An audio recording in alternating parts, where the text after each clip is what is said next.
You ever have someone look you dead in the eye, in front of everyone, and tell you you'll never be enough? That kind of sentence doesn't fade. It burns into your memory like fire on skin.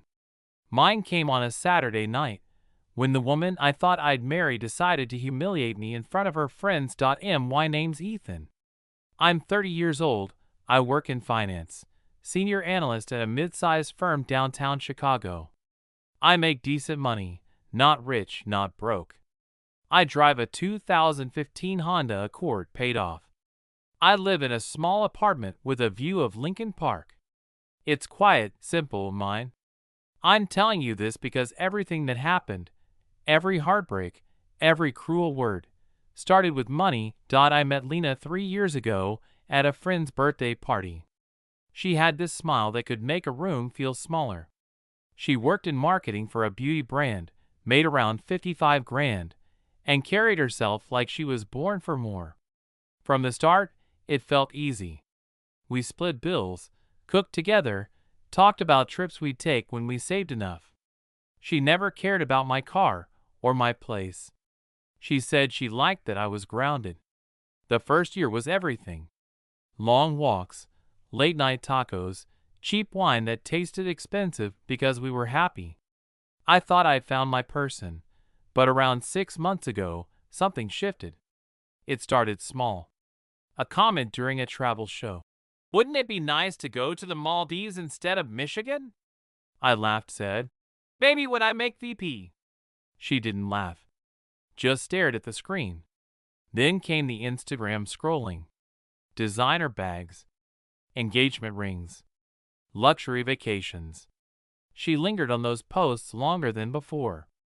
Her friends, her friends, could talk about nothing but what their boyfriends bought them.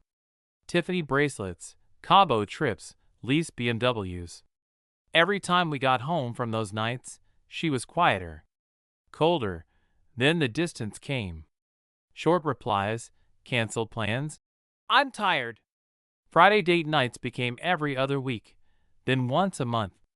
I finally asked what was wrong. She said, "I just feel like we're not progressing." I told her I was saving for a house, that I loved her, that I was planning to propose within the year. I even showed her my spreadsheet, my plan. She nodded, but her eyes were gone.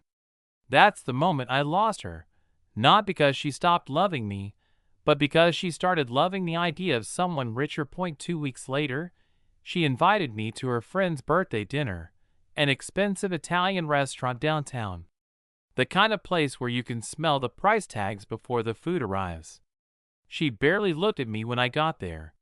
Her friends talked about new condos, new cars, new salaries. I stayed quiet, cutting into my chicken parmesan, trying not to feel out of place.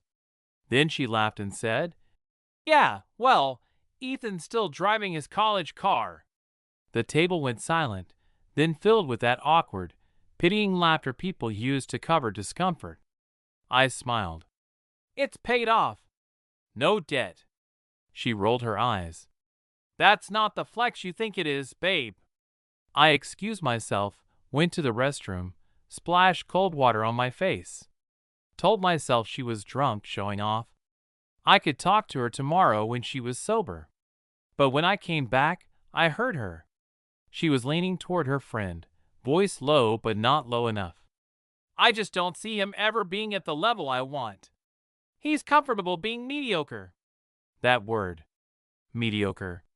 It hit harder than a punch. I froze 3 feet behind her chair, then sat down again, silent for the rest of dinner, smiling when spoken to, counting the minutes until I could leave. When we finally got outside, she was tipsy, giggling with her friends. I told her I'd drive her home. She waved me off. "I'm staying with Amanda. Girls' night." I started walking toward my car. I'd made it maybe 20 feet when she yelled it. Loud. Clear. "You'll never be good enough for me." Everything stopped. Her friends froze. The people on the sidewalk stared. Cars passed like ghosts. I turned back slowly. She stood there, arms crossed, mascara smudged, looking at me like I was beneath her. I smiled, calm, controlled. You're probably right. Then I turned, got in my car, and drove away. I didn't cry. Didn't scream. Just drove through the city lights, hands gripping the steering wheel so tight my knuckles went white. When I got home, I poured a drink, sat in the dark, and stared at the TV screen without turning it on. Her friends texted later. They told me they called her out, that she cried, said she didn't mean it. I didn't reply. The next morning, 14 missed calls. Dozens of texts. I was drunk. I didn't mean it. I love you. But once you say words like that, they don't go away. When someone tells you you're not enough, even if they apologize, you start to believe them. She showed up at my door 2 days later, eyes red, voice trembling. I just wanted more, she said. More of what? I asked. I work hard. I'm loyal. I was planning to propose.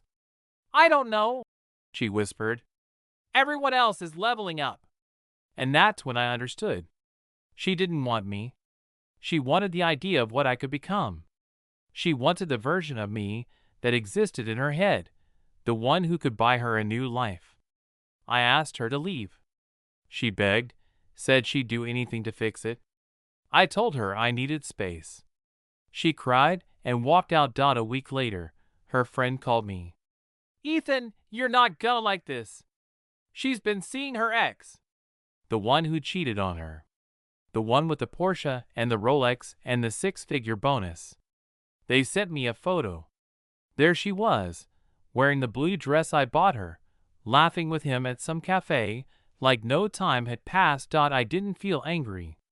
I felt relief. Because it confirmed what I already knew. I wasn't the one who failed.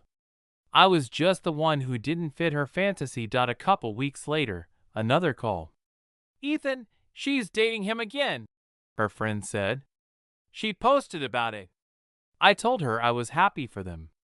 But she went quiet. She's not happy, she said. He makes her quit her job, buys her things, but she looks empty. And I realized something then. Some people confuse love with lifestyle. They chase the image, not the person. They think happiness comes wrapped in designer logos and luxury vacations. But that kind of love is just debt you can't pay off. That night she screamed I'd never be good enough for her. She was right.